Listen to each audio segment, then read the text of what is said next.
Good afternoon. I'm having trouble today. The trouble is I just can't believe that my precious granddaughter Sarah has graduated from Harrison County High School. It sounds so trite, but here it goes. It seems that time just flies. This is certainly true when it comes to our graduates as they go forth to meet a new challenge and begin a new journey. We have several graduates in our congregation, outstanding. We're going to recognize them as a part of our worship service on Sunday. We're also proud of many other graduates that belong to you as members of our congregation.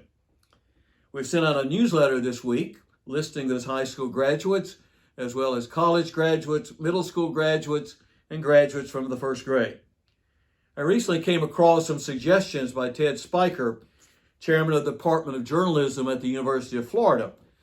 They're intended to be nuggets of wisdom for high school graduates, but I think they relate to us as individuals of all ages. He first says, your brain is not your day planner. The life skill you need to master in going to college is the ability to prioritize. And that's true with adults as well.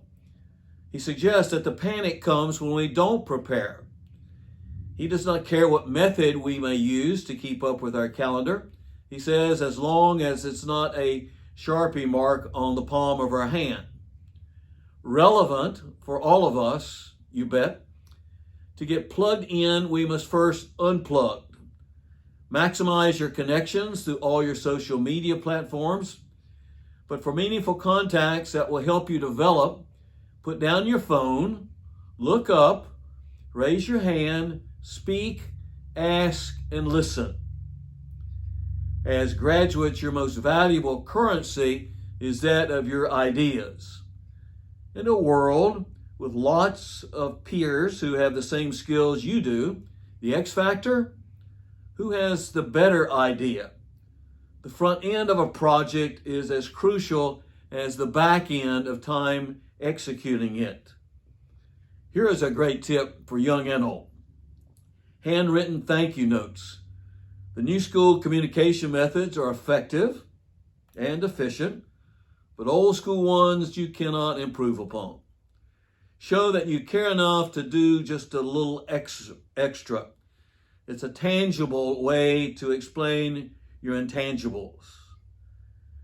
If you want to, reaffirm that it's okay to say no, as young people, as adults. High achievers perhaps want to do it all. Don't try to. Despite many examples otherwise, the world wants you to do 15 things well rather than 50 things sloppily. So, please remember in the path that you're taking not to try to do too much.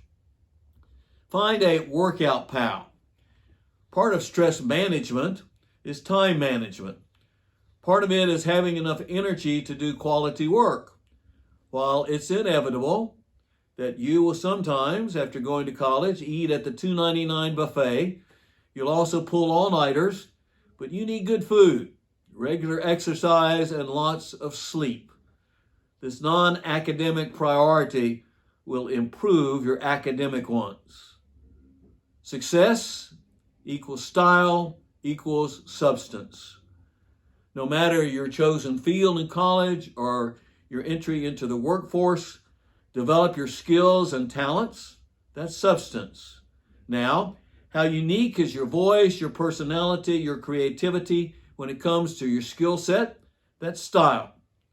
But in a world where a lot of people have a lot of talent, the difference between being hired and having your resume tossed has to do with substance, style, and success, and that attitude. Your goal, one deep dive. We're not talking about an introductory course of hundreds of people, but as a professor, I'll ask two questions. One, when you graduate, will you have the skills that everybody else in the room has? They'll need to be able to answer yes. And then the second is, well, what makes you unique?